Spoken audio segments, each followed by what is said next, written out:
Chris the Nightmare Ariola, and you're watching Mission Boxing Today on YouTube. Heavyweight boxing fans, what's the deal? All right, man. So I was just thinking about the Joshua Klitschko fight, and I've made quite a few videos about it.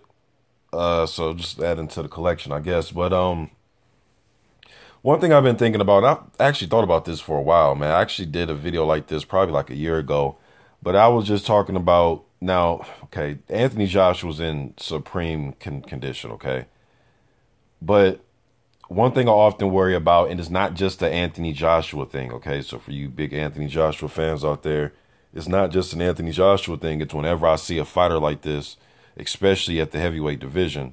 But that's the guys that carry, you know, the huge muscle mass. And one thing I notice is usually if they're in a fast-paced type of fight where they're giving and taking, not just fast-paced where they're just fighting downhill and they're able to just to dominate and pressure the guy without anything coming back.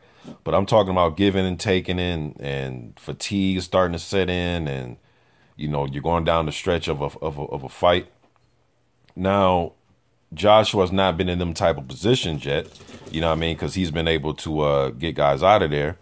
You know, good for him. But do you guys think that sooner or later that him carrying all that muscle mass will tire him out, especially with the arms, man?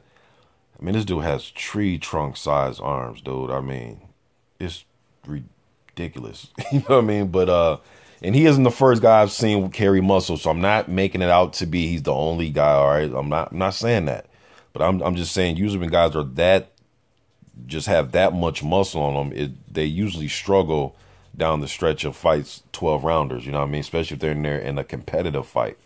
Do you think Joshua will suffer from this, or do you think he's the exception? He'll be an exception. He will be one of the only guys that can, you know, fight down the stretch of a fight with muscle mass. I guess we need to see him get there first, right? Maybe he can. You know what I mean? But man, you just think sooner or later, one day, man, that those arms going to be damn heavy to try to keep punching if he's caught in a fight that goes some rounds. You know what I mean? The Dillian White fight, he was showing some signs of fatigue in that fight, getting a little tired, you know, but he was fighting. But there was a lot of emotion that went into that, and there's a lot of shit that went into that, you know what I mean? But man, I don't know. That dude is just super muscular, man. It makes me just think sometimes. But hey, you know, maybe Joshua may be an exception, you know?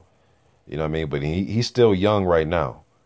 But I guess we'll have to just sit and wait, man. Maybe Klitschko can. I don't see that one going late. I don't see that fight going deep into that fight, though.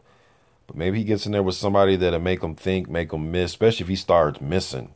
You know what I mean? That really slows you down just as a fighter, period. It has nothing to do with muscle mass, but just missing punches, especially your hard punches where you're putting everything on it. You know what I mean? That can, fatigue can set in like that too.